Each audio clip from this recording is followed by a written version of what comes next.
Hi everyone, स्वागत है आप सभी का मेरे यूट्यूब चैनल ज्योति दुबे जीएस क्लासेस में। ये पेपर है जुलाई 2024 का, जो कि अभी 7 जुलाई को पेपर हुआ था, उसका ये पेपर है। ठीक है, और अगर आप चैनल पर नए हैं तो प्लीज़ चैनल को सब्सक्राइब कर लें, वीडियो अच्छी लगे तो लाइक और शेयर कर दें। तो चलिए स्टार्ट करते हैं। पहले देखते हैं कि कैसा प्रश्न आया था, क्योंकि सीटेट में ये बहुत ही महत्वपूर्ण हो जाता है कि पीछे का पेपर मतलब पीवाईक्यू कैसा रहा है। ठीक, तो चलिए स्टार्ट करते हैं। हमारा आज का प्रश्न है पहला, अभिकथन और कारण। ठीक, जो कि सीटेट में बढ़ता ही जा रहा है इसके प्रश्नों की संख्या। शिक्षकों को शिक्षार्थियों के बीच व्यक्तिगत विभिन्नता, ठीक, भिन्नताओं का सम्मान करना चाहिए। जी बिल्कुल, जैसे मैं बताया था कि इसमें व्यक्तिगत विभिन्नता होती है और ये कोई वैसा नहीं है कि नहीं होना चाहिए, होना चाहिए। और सभी शिक्षार्थियों की आवश्यकता के अनुसार अपने शिक्षण को समायोजित करना चाहिए। जी हाँ, सभी शिक्षार्थी जो हैं उनके अनुसार इसका ध्यान रखना चाहिए। शिक्षण को उस तरह से व्यवस्थित करना चाहिए कि सारे बच्चे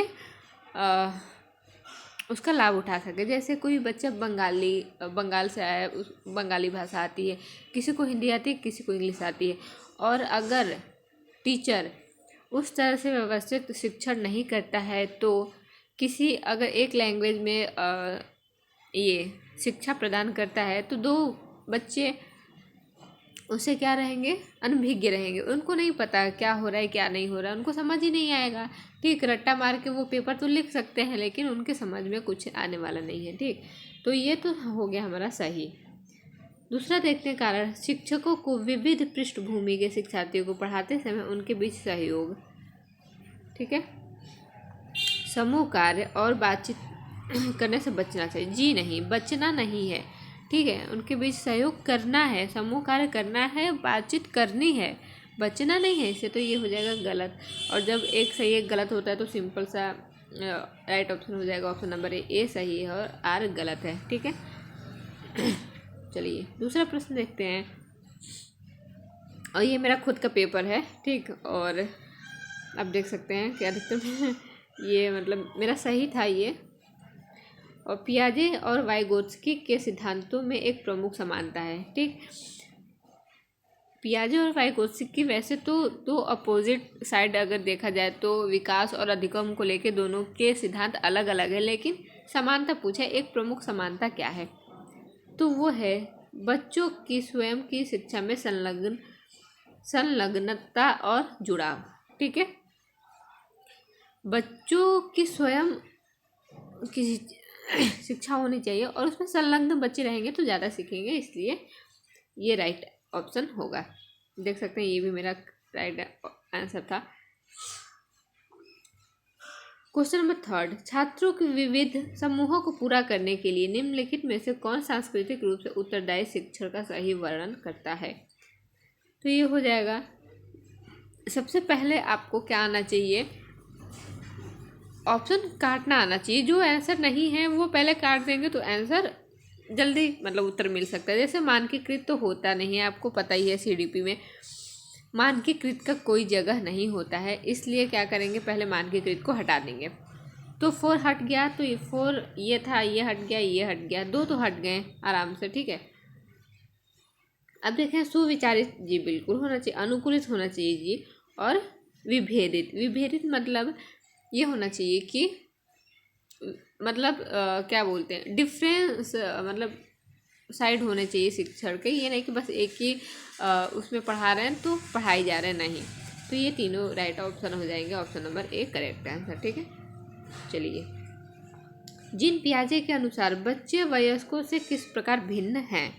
ठीक, तो ऑप्शन नंबर ए इसका करेक्ट आंसर है। बच्चों की सोच वयस्कों से गुणात्मक रूप से भिन्न होती है, गुणात्मक रूप से भिन्न होती है। ठीक है, लेकिन क्वांटिटी में वो सेम होती है। जितना बच्चे सोचते हैं उतने बड़े ही सोचते हैं। ठीक है, ऐसा नहीं है कि बच्चे हैं तो वो कम सोचेंगे, बड़े हैं तो ज़्यादा सोचेंगे, नहीं। उससे इसका मात्रात्मक रूप से कोई मतलब इसका क्या बोलते हैं, कोई वो नहीं कि मात्रात्मक रूप से अलग अलग होगा, नहीं, वो सेम रहेगा। गुणात्मक बच्चे सोचेंगे अच्छा, जैसे स्कूल टाइम के बच्चे हैं वो क्या सोचेंगे, अरे मेरी पेंसिल इसने चुरा ली, ये मारो, ये करो, ये सब करेंगे, ठीक। और बड़े क्या सोचेंगे अपनी नौकरी के बारे में, ठीक, पढ़ाई के बारे में। बूढ़े क्या सोचेंगे अपने अपने बच्चे के फ्यूचर के बारे में। तो ऐसा मतलब उनकी सोच अलग हो सकती है, लेकिन वो क्वांटिटी वो सेम रहती है, ठीक। नेक्स्ट क्वेश्चन है, आप एक शिक्षक हैं जो अपने छात्रों को परासंज्ञानात्मक कौशल विकसित करने में मदद करना चाहते हैं। निम्नलिखित में से कौन सी रणनीति इस प्रकार के चिंतन को बढ़ावा देने की सबसे अधिक संभावना है, ठीक। तो आप देखिए, ये आप देख सकते हैं मैंने पेपर में क्या किया हुआ है। कीवर्ड होता है जो कि निगेटिव, आप समझ पा रहे होंगे, निगेटिव होता है। और आपने हर क्वेश्चन में देखा होगा मैंने यही किया। देखिए सारांशित है, इसको मैंने कट कर दिया क्योंकि ये तो नहीं होगा, ठीक। पूरा पढ़ने की आवश्यकता भी नहीं होती है, कुछ क्वेश्चन ऐसे होते हैं याद करना, याद को मैंने काट दिया क्योंकि नहीं होगा। अंक देना, ठीक है, नहीं होगा, काट दिया मैंने, ठीक। आप देख पा रहे होंगे मैंने ऐसे ऐसे करके मैंने क्वेश्चन सही किए हैं। अब ये देखते हैं, छात्रों को स्वयं सीखने और सोचने की प्रक्रिया पर विचार करने के लिए प्रोत्साहित है, सही हो जाएगा, ठीक है। तो ऐसे ऐसे क्वेश्चन आपको करना है। मेरे हर क्वेश्चन में आप देख सकते हैं मैंने अधिकतर क्वेश्चन में यही किया है, एलिमिनेशन मेथड अपना के। लेव वाइगोत्स्की के अनुसार भाषा और विचार के बीच क्या संबंध है, तो इनके अनुसार है भाषा और विचार विकास की जटिल विनिमय प्रक्रियाएं हैं, ठीक है। भाषा और विचार जो है विकास की जटिल विनिमय प्रक्रिया है। चलिए आगे बढ़ते हैं। एक शिक्षिका खुद से पूछती है, मैं ऐसे अनुभव कैसे प्रदान कर सकती हूँ जिससे छात्रों को पर्यावरण में विभिन्न प्रकार की वस्तुओं को वर्गीकृत करने और उनको वर्गीकरण के स्कीमों का विश्लेषण करने की आवश्यकता है। वह छात्रों में किस प्रकार की बुद्धिमत्ता को बढ़ावा देने की कोशिश कर रही है। तो हो जाएगा ये प्राकृतिक बुद्धिमत्ता, ठीक है। भाषाई बुद्धिमत्ता तो होगा नहीं, शारीरिक कुछ हो नहीं रहा है ना, अंतर्वैयक्तिक कुछ हो नहीं रहा है। तो पर्यावरण है, पर्यावरण से आप प्राकृतिक बुद्धिमत्ता लगा सकते हैं। इतना आसान क्वेश्चन, ये जितना टफ नहीं होता ना उतने टफ बना दिया जाता है। बहुत टफ है, ऐसा कुछ नहीं है। छात्रों के लिए कक्षा में प्रतिक्रिया सबसे अधिक प्रभावी होती है जब यह सीखने की गतिविधि दौरान और पश्चात भी होता है, ठीक। सीखने के जब बच्चा सीख रहा है उसके दौरान भी और पश्चात भी, ठीक है। तो ये राइट आंसर हो जाएगा।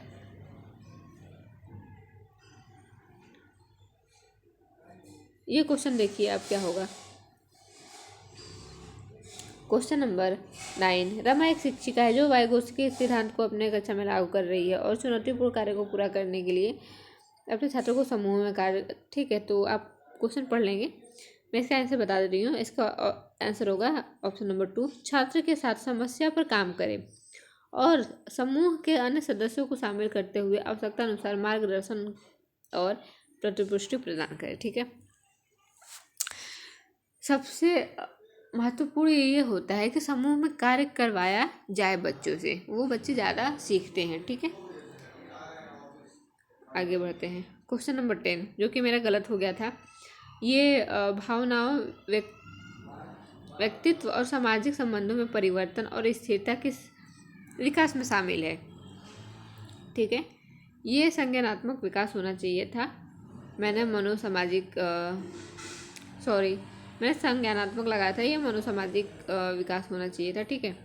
तो इसका राइट ऑप्शन होगा मनोसामाजिक विकास। रचनावादी शिक्षण विद्यार्थियों को अधिगम की ओर ले जाता है, खोज आधारित, ठीक। चलिए आगे बढ़ते हैं, फटाफट करते हैं, बहुत अभी क्वेश्चन है। प्रगतिशील शिक्षा में बच्चों को किस तरह से देखा जाना चाहिए, तो देखा जाना चाहिए ज्ञानवर्धक और अर्थ की रचना करने वाले। जहाँ भी अर्थ आएगा वो करेक्ट आंसर होने वाला है, क्योंकि बिना अर्थ का कोई महत्व नहीं रह जाता, तो अर्थ बहुत जरूरी। चलिए आगे बढ़ते हैं। क्वेश्चन नंबर 13 क्या है, कह रहा है, जीन पियाजे के संज्ञानात्मक विकास का सिद्धांत यह बताता है कि पाठ्यक्रम को बच्चों के आयु समूह व चरण को ध्यान में रखकर तैयार किया जाना चाहिए। ठीक, तो फटाफट आंसर मैं बता रही हूँ, वीडियो बहुत ज़्यादा लंबा हो जाएगा क्योंकि आप लोग वीडियो देखते नहीं हैं पूरा। ठीक है। महारत हासिल करने के लक्ष्य निर्धारित करने से छात्र की अभिप्रेरणा और योग्यता के बारे में विचार कैसे प्रभावित करते हैं। तो ये हो जाएगा, यह अक्सर योग्यता के वृद्धिशील दृष्टिकोण में बढ़ी हुई आंतरिक अभिप्रेरणा और विकास को दर्शाता है। मतलब आंतरिक आपको जब तक अभिप्रेरणा मोटिवेशन नहीं मिलेगा आप कार्य नहीं कर सकते। और CDP में ये है कि बाहरी मोटिवेशन को साइड रखा गया है और आंतरिक मोटिवेशन को बढ़ावा दिया गया है। ठीक, आगे देखते हैं। किशोरावस्था के दौरान जेंडर अपेक्षाओं के अनुरूप स्त्रीत्व या पुरुषत्व की परंपराओं का पालन करने के लिए दबाव बढ़ जाता है। जी हाँ, सही है। जेंडर और जेंडर भूमिका जैविक रूप से निर्धारित की जाती है, नहीं, ये गलत हो जाएगा। तो ऑप्शन नंबर ए सही है लेकिन आर गलत है। ठीक,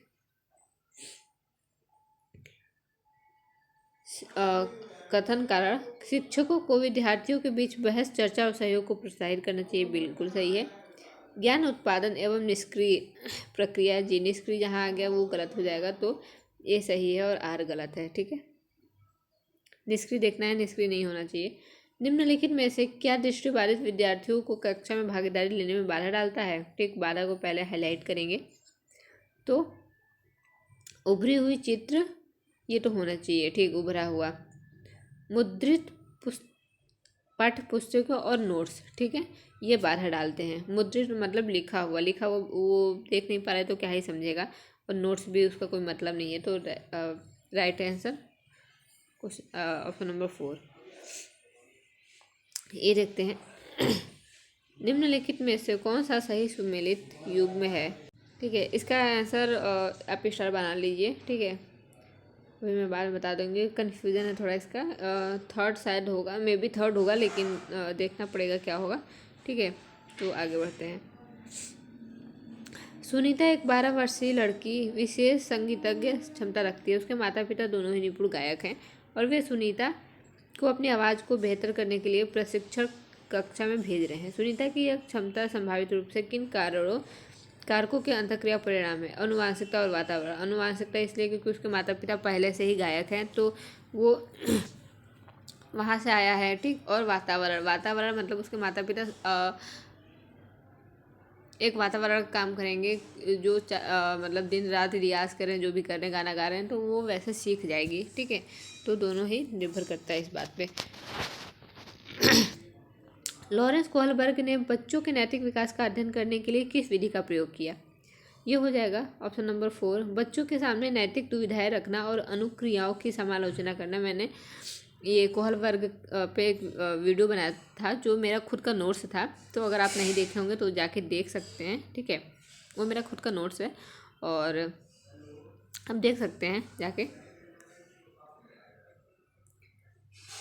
क्वेश्चन नंबर 21, स्कूलों को उस ढांचे के भीतर कार्य करना चाहिए जो तैयार उत्पाद और सीखने के परिणामों का आकलन करते हैं।